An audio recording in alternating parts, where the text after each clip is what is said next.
Jangan menutup apa yang sudah terjadi. Jangan menutup nurani. Kisah malam yang pedih. Dua raga kaku tertumpuk tanpa sehelai benang pun di tubuh mereka. Hasil dari sebuah kejahatan tanpa nurani. Seorang ibu dan anak meregang nyawa tanpa suara gaduh yang membangunkan tetangga kanan dan kiri. Darah, air mata, kepedihan menuntut keadilan dari bawah tanah. Tolonglah keadilan. Keadilan tanpa kebijaksanaan adalah mustahil.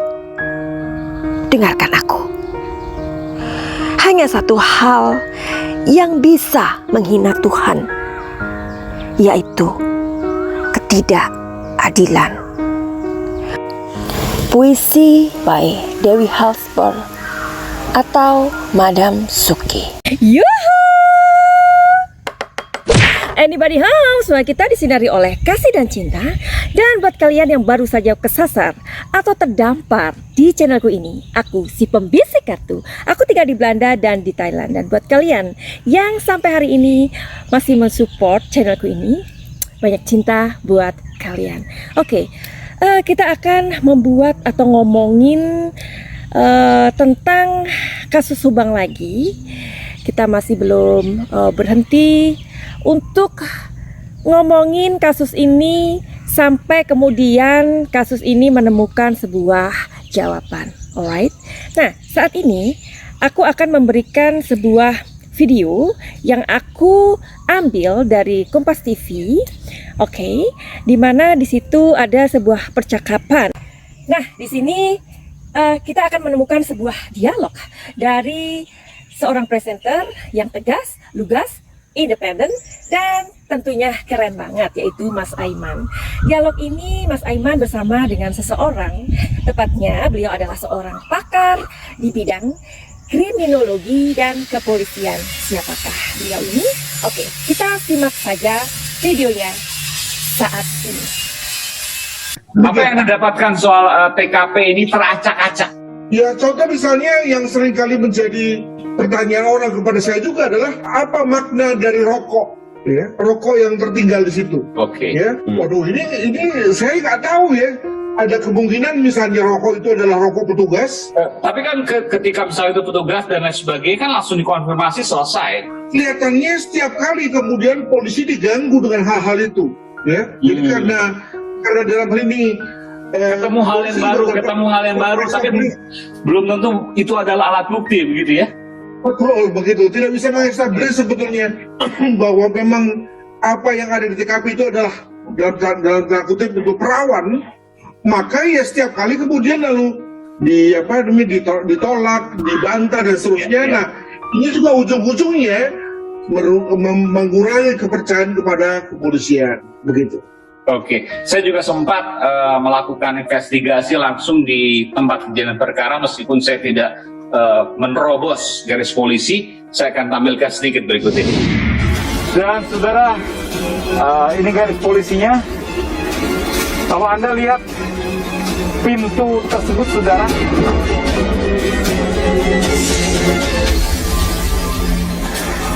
itu adalah pintu yang digunakan untuk membawa jenazah pasca dieksekusi, pasca dibunuh, lalu kemudian diseret dan disimpan dalam mobil hitam. Ya, mobil hitam tentu sekarang ada di pihak kepolisian.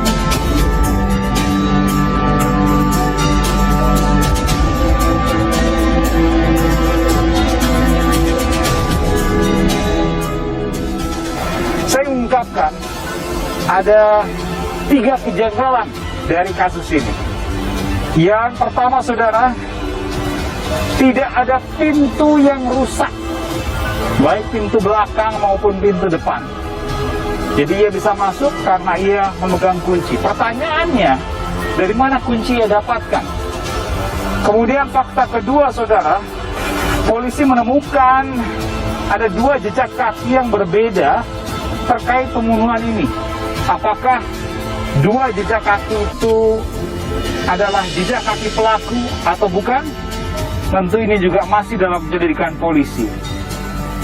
Dan yang ketiga, saudara, tidak ada barang yang hilang kecuali HP milik sang anak. Ini munculkan dugaan bahwa pembunuhan dilakukan bukan karena perampokan. Ini tentu motif yang harus kemudian diselidiki lebih lanjut. Kenapa kemudian ada 1 HP yang hilang?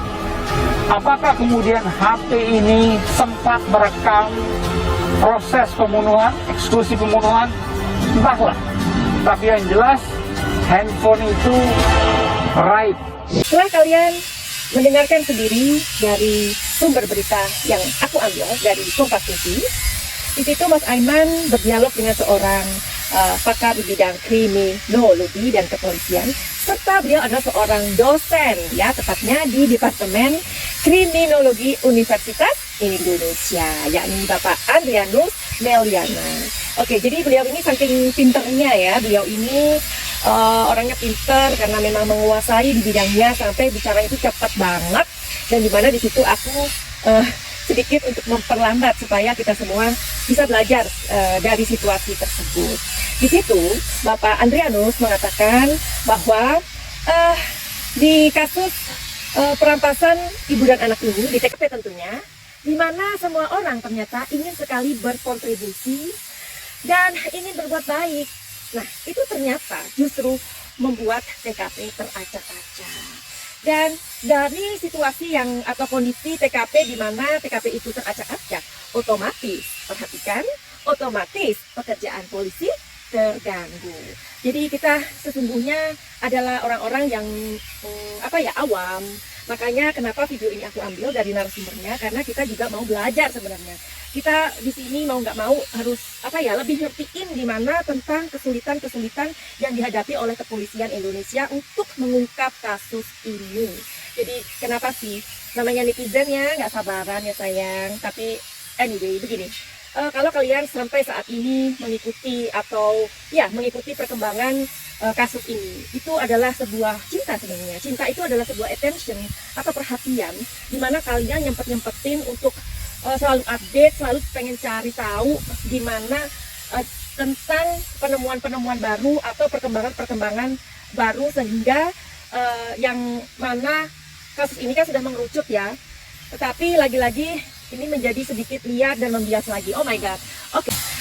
Mereka mengatakan sesuatu, 3 poin yang penting, seperti yang dikatakan oleh Mas Aiman sebagai presenter yang memang menguasai, memang sudah menguasai kasus ini ya. Artinya kenapa sih orang itu bisa menguasai? Karena beliau pasti ini bukan hanya sekedar melihat atau mendengarkan, tetapi juga mengamati dan mengevaluasi dan menganalisa, seperti itu kan. Oke, jadi Mas Aiman mengatakan tidak ada pintu yang rusak. Nah, pertanyaannya, dari mana kunci itu didapat? Hari ini Madam Suci, si pembisik kartu, akan memberikan sebuah kisi-kisi kepada kalian, bukan untuk memperkeruh masalah ini, bukan. Seperti yang aku tadi bilang, kita sama-sama belajar yuk, dan kita sama-sama peka atau gimana ya, kita mencoba untuk mengawal aja dah kasus ini supaya kasus ini menemukan sebuah kejelasan. Itu aja ya Cin ya. Oke, jadi ini adalah poin pertama yang dikatakan oleh Kang Aiman. Oke, kita mau cari tahu yuk. Tidak ada pintu yang rusak, tidak ada pintu yang rusak. Terus dari mana kunci itu didapat? Dari mana kunci itu didapat? Dari mana kunci itu didapat? Dari mana kunci itu didapat? Ternyata kalau itu mengganggu ya, Bo. Oke. Belum. Kan ada dari pertanyaan dari kalian ya. Kenapa sih Madam Suki kamu itu penampilannya heboh kayak banci kaleng gitu loh? Atau kenapa sih penampilan kamu itu heboh, itu kayaknya kamu tuh mau pentas kemana? Dan kamu itu biasa aja, kenapa sih? Oke, begini ya sayang. Madam Suci adalah seorang seniman ya. Aku adalah seorang seniman. Aku adalah orang teater, anak teater. Dan dulu aku juga guru ngajarin anak-anak untuk gimana caranya acting di depan kamera ya. Selain itu aku juga pernah ada di depan kamera sebagai pemain sinetron, oke? Jadi makanya itu kenapa dalam setiap penampilan aku ya seperti ini orangnya. Aku nggak bisa disuruh yang biasa aja. Yang biasa aja itu gimana gitu loh. Karena setiap hari pun kalau aku pergi kadang pun aku berpenampilan seperti ini gitu loh. Atau kalau sekalinya mau kucel ya pakai sandal jepit, celana pendek, kaos oblong, begitu. Masa aku berada di kamera ini untuk menjadi YouTuber aku berpakaian seperti itu? Ya enggak dong ya. Oke. Ini bukan ngomel. Aduh, tadi mana ya? Oh, Maki. Kamu itu selalu ngomel kalau lagi menshuffle. Oh ya, sekarang aku mau serius. Please, aku mau serius. Terima kasih tadi sudah mendengarkan sedikit curhat aku. Alright? Jadi, tidak ada pintu yang rusak. Dari mana kunci itu didapat? Dari mana kunci itu didapat? Dari mana kunci itu didapat? Give me clue, please. Wanita. Oke, jelas. Sekarang aku akan memakai kartu yang berbeda. Karena kartuku banyak ya, Cin. Oke, aku mau memakai ini. Mungkin kartu yang ini mempunyai sebuah petunjuk. Dari mana kunci itu didapat?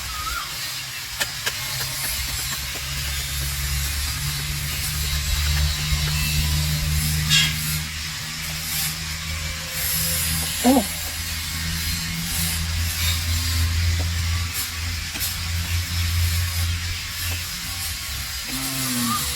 Oke. Telling story-nya adalah barangkali kalian yang sudah melihat video-videoku ini, mungkin kalian mendengarkan suara yang tidak menyenangkan di sini karena kami sedang mempunyai tukang untuk kerja untuk memperbaiki rumah ya. Tapi ini aku ada di halaman. Aku berharap bahwa tidak ada kebisingan, tetapi memang suaranya harus ikut, no problem ya. Oke, kalian tetap ngikutin aku atau kalian masih bisa mendengarkan aku, alright? Barangkali kalian mengikuti video-videoku sejauh ini sosok ini selalu datang ketika aku melihat melihat energinya Ibu almarhumah Tuti. Perhatikan, dia memakai hijab, oke? Atau memakai kudung kayak gitu ya, oke? Jadi kunci itu sebenarnya yang memberikan adalah Ibu Tuti. Diberikan kepada siapa? Diberikan kepada beberapa orang di sini. Ada beberapa orang di sini sosoknya, ya. Tapi sosok ini kita nggak perlu lihat ya. Nah, sosok yang dua inilah yang kemudian menjadi tamu, ya, di malam itu. Jadi memang Ibu Tuti tidak tidur. Ada sebuah percakapan, maka itu kenapa ada saksi-saksi yang melihat pada jam-jam 12 atau jam sekian ya, kita tahu ya, kita ngikutin ya. Nah, di situ melihat ada 5 orang waktu saksi mengatakan. Nah, memang di situ ada orang-orang yang bertamu di sana. Tapi orang-orang yang bertamu di sana ini pastilah orang-orang yang dikenal oleh Ibu Tuti. Sehingga kunci itu dibuka, ya. Nah, karena di sini ada new vision, artinya memang maka itu kenapa tidak ada pengerusakan pintu, tidak ada pembobolan jendela dan lain-lain. Oke, sekarang kita menuju ke pembahasan nomor 2. Ada 2 jejak kaki pelaku, ya kan katanya Mas Aiman itu. Sebenarnya jejak atau 2 jejak ini milik siapa? Oke, kita mau lihat juga. Jadi 2 jejak kaki itu milik siapa?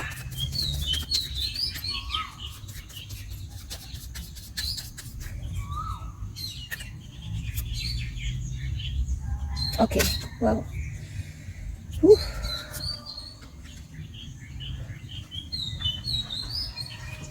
Oke.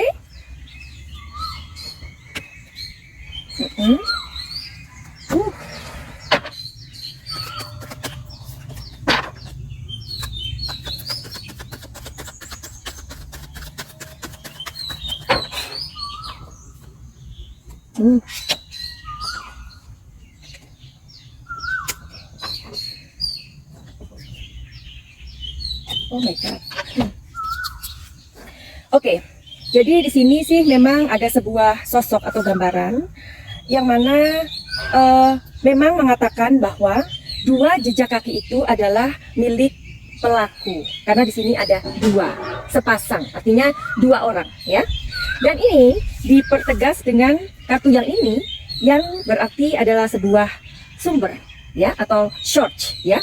Karena di sini ada sebuah possibilities atau memang kemungkinan yang sangat besar, di mana kemungkinan ini sangat besar energinya, karena di sini ada sebuah kartu mayor arkana yang keluar. Jadi aku akan menjawab aja, karena Mas Aiman berkata ditemukan dua jejak kaki. Apakah dua jejak itu adalah pelaku atau bukan? Jawabannya adalah pelaku. Jadi dua jejak kaki yang mungkin berbeda itu bisa terus ditelusuri, karena itu adalah sebuah petunjuk. Oke? Sekarang dari poin yang ketiga yang dikatakan oleh Kang Aiman, terus nggak ada barang yang hilang.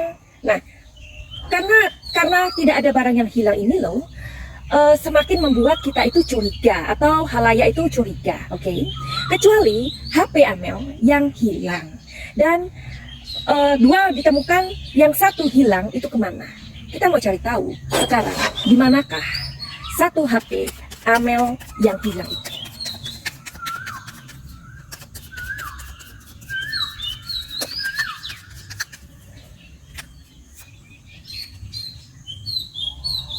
Terbalik.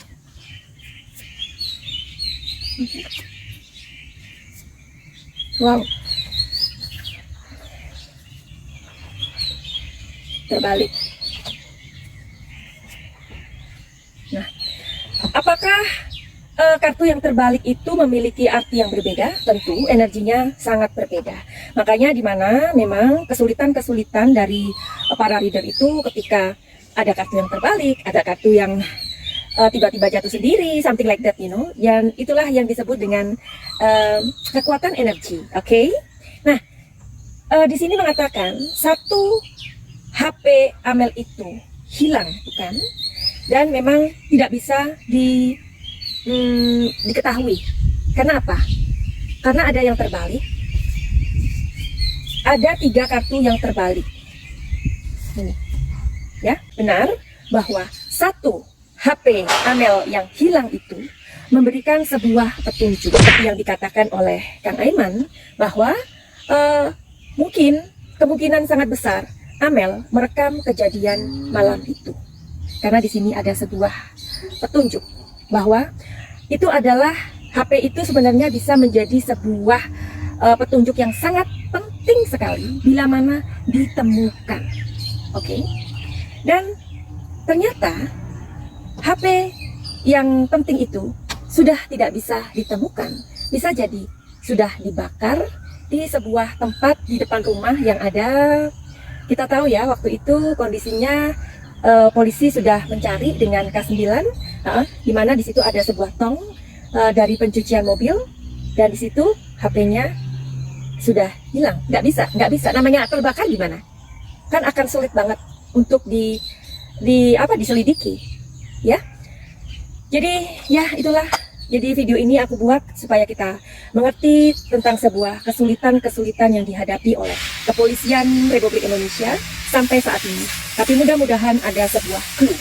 Sebelum aku mengakhiri videoku ini, aku akan memberikan sebuah cerita. Cerita ini seperti cerita detektif, begitu ya. Nah, cerita ini aku mulai dengan seorang wanita. Dia sangat kaya raya, dia adalah seorang sosialita. Dia mempunyai bisnis banyak sekali. Sebut saja namanya Miss Floor Van Horik. Nah, dia kaya, cantik, masih muda, bisnisnya banyak sekali. Suatu hari, ia berkata dan melaporkan kepada kepolisian, dan dia datang langsung ke kantor polisi. Dengan wajah yang begitu kacau, ya, dan matanya sembab.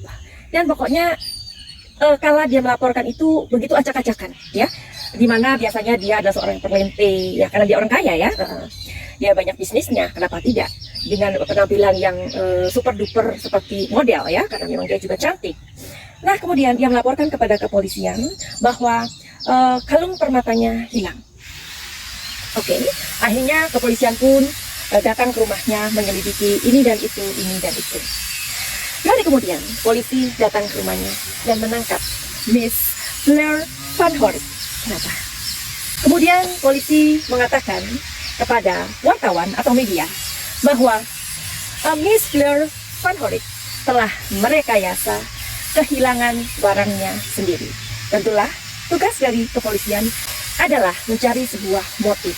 Kenapa orang tersebut tiba-tiba datang ke kantor polisi dan mengatakan bahwa ia kecurian kalung berliannya itu, dan dengan muka yang berantakan dan bla bla lainnya. Miss Fleur Van Horik telah merekayasa kehilangan kalung permata itu karena motifnya adalah untuk sebuah penipuan. Karena 3 bulan dari sekarang wanita itu akan mengadakan acara amal atau apalah ya yang digelar oleh orang-orang kaya, di mana uang mereka akan diberikan sebuah kalung permata, dan kalung permata itu sudah ia beli dengan uang orang-orang kaya yang terkumpul untuk sebuah amal. Jadi kemudian Miss Fleur Van Horik merekayasa bahwa seolah-olah ada sebuah pencurian atau ada sebuah perampokan di dalam rumahnya dan menghilangkan kalung permata tersebut agar orang-orang tidak bisa menanyakan tentang kalung tersebut, which is yang mana kalung itu dibeli dari uang amal yang rencanakan diberikan kepada anak yatim, yayasan kanker, dan bla bla bla lainnya. Sampai di sini apakah kalian mengerti? Dan kemudian polisi mengatakan, tentu saja kami bisa menangkap dengan mudah Miss Fleur Van Horik. Kenapa? Karena kami tidak melihat sebuah kerusakan apapun di rumah dia. Apakah ada sebuah kesamaan di kasus ini? Dan netizen sendirilah yang bisa menjawabnya. Kita memohon saja atau kita memberikan support kepada kepolisian sejauh ini untuk penyidik agar mempertimbangkan hal-hal seperti yang tadi aku uraikan. Oke. Video ini tidak sempurna, jadi jika kalian tidak menyukai penampilanku atau apalah, bisa di-skip saja. Artinya, this video not yours. Oke? Buat kalian yang ingin untuk di healing atau kalian mempunyai masalah dengan kehidupan kalian, silakan saja untuk menghubungi aku. Caranya silakan lihat di deskripsi. Finally, begitu aja. Send love and light. Salam cahaya.